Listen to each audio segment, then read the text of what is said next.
سلامونه نیکې هیلې احترامات مو منئ ملګرو. هیله ده چې ښه خوشحاله واوسئ او انشاءالله چې د ژوند چارې مو مخکې روانې وي. ملګرو نن موږ تاسو راګرځو سټیج 1 ته، البته سټیج 2 ته. په سټیج 1 کې موږ تاسو د ټینسیزو په اړه باندې سرسره کې وغږېدلو چې ټینسیز څه ته ویل کېږي او مطلب یې څه دی. نو نن به موږ تاسو راځو سټیج 2 ته.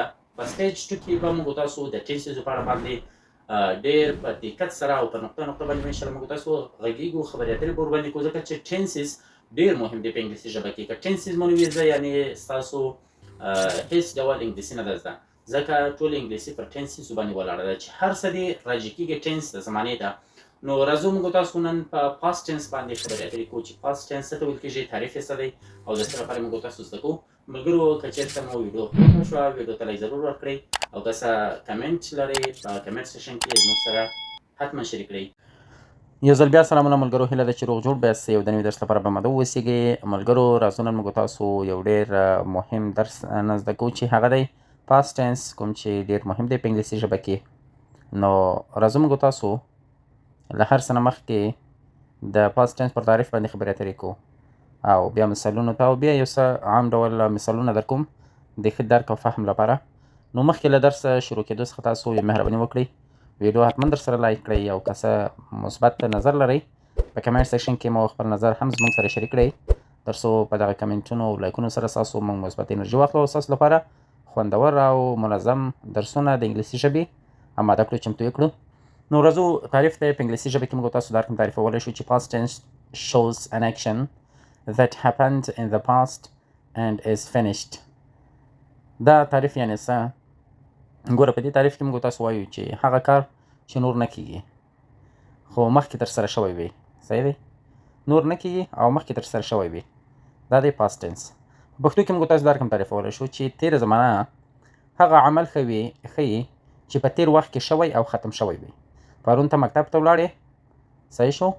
نو پرون ته هغه کار وکړلو او هغه ستا تګ د مکتب پرون ختم شو، صحیح شو؟ د پرون کار دی پرون ختم شو، نو دغه پاست ټینس دی.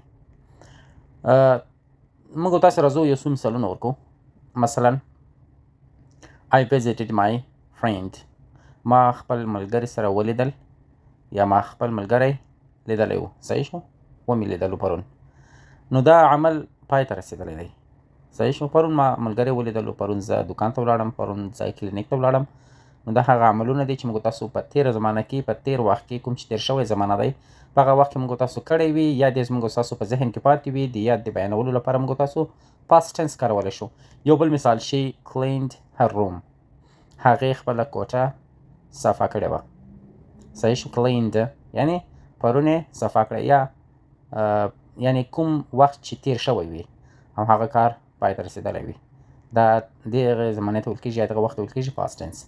یو بل مثال ورکو او په پاست ټینس کې البته برخې دي چې په برخو باندې بیا موږ تاسو خبرې اترې کوو او بیا موږ تاسو په هر فرمول باندې خبرې اترې کوو چې کوم وخت څنګه موږ تاسو جمله ورباندې جوړولی شو، څنګه یې بیانولی شو یو وخت کوم چې په هغه وخت کې موږ تاسو کار کړی وي په تېر وخت کې، صحیح دی؟ اوس راځو موږ تاسو یو بل مثال ته. we watched TV، موږ مخکې تلویزیون لیدلی و، صحیح شو؟ نو دا ټولې جملې موږ ته د تېر وخت یو انځور راکولی شي کوم چې په تېر وخت کې موږ تاسو کارونه کړي دي او اوس یې قصه په پاست ټینس سره بیانولی شو د ژبې په بڼه، صحیح دی؟ اوس بل ټیک ته راځو چې پاست ټینس ولې مهم دی. ګورئ یوازې پاست ټینس یوه قاعده نه ده، یو ګرامري ټولګه نه ده، دا د ژوند د کیسو ژبه هم بللی شو، کوم چې موږ تاسو د ژوند کیسې پرې بیانوو په دغه ټینس باندې. نو موږ په ورځني ژوند کې ډېر وخت د هغو کارونو په اړه خبرې کوو چې مخکې شوي وي. پرون موږ تاسو څه وکړل، په افغانستان کې څه وشول، په تېر نظام کې څه وشول، صحیح شو؟ نو دا هغه څه دي چې په تېر وخت کې شوي وي او یادونه یا هغه کیسې زموږ ستاسو سره په ذهنونو کې پاتې وي، د هغو د بیانولو بڼه پاست ټینس دی. لکه ځینې وخت کې موږ تاسو ځینې تجربې ترلاسه کړې وي یا یوه پیښه شوې وي یا د بدلون غواړو چې په اړه باندې وغږېږو. لکه یو مثال موږ تاسو د تجربې ورکو. I learned a lot، ما ډېر څه زده کړل، صحیح شو؟ کوم چې په تېره زمانه کې ما زده کړي دي دا هغه تجربه بیانوي. I fell yesterday یوه پیښه ده. I become stronger دا یو بدلون دی چې موږ تاسو یې په پاست ټنس سره بیانولی شو. نو له همدې امله پاست ټنس موږ سره د خپل ژوند د پیښو په بیان کې مرسته کولی شي. ژبنی بڼه یې پاست ټنس دی.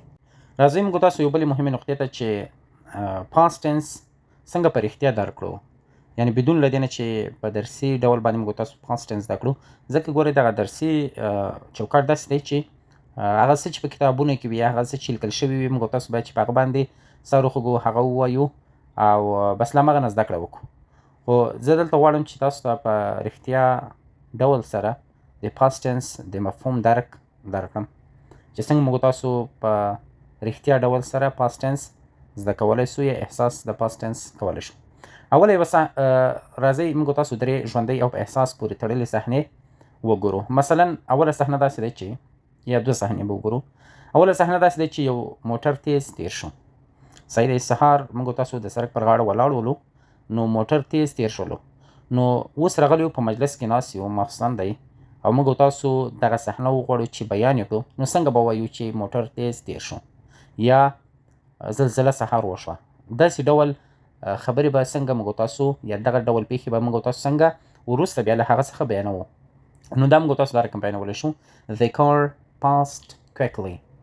نو دغه جمله پاست ټنس دی ځکه عمل ختم شوی دی. صحیح دی؟ نو بله صحنه راخلو.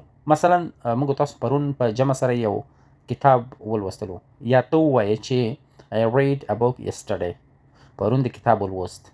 پرون تا کتاب لوستی او نن یې غواړې چې هغه د کتاب صحنه وغواړې بیان یې کړې په ژبه باندې، نو داسې به وایې چې I read a book yesterday. صحیح شو؟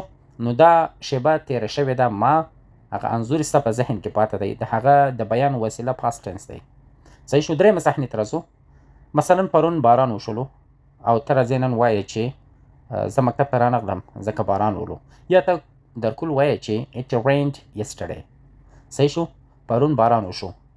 نو ځکه دغه حالت نور نه دی روان، په دې خاطر موږ تاسو وایو چې دا پاست ټنس دی.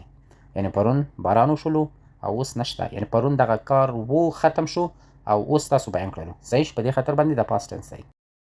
ملګرو دا اوس موږ تاسو د نن ورځې درس، البته د پاست ټنس، ګورئ دا فرمولونه په دې خاطر ما درته ویلې چې د خپل پاست ټنس بیا څلور برخې لري، چې پاست سمپل ټنس دی، پاست کنټینیوس ټنس دی، پاست پرفیکټ ټنس دی، پاست پرفیکټ کنټینیوس ټنس دی. دا څلور برخې دي، څلور حالتونه په تیر کې موږ تاسو لرو. دغه هر یو بیا ځانته فرمول لري چې راتلونکي کې انشاءالله دی په فرمولونو باندې خبرې اترې کوو. نو تر راتلونکي ټوګرام پر سپیشلي رب سپارم. ښه وخت ښه شی. بیا له مو حافظ ناصر شي.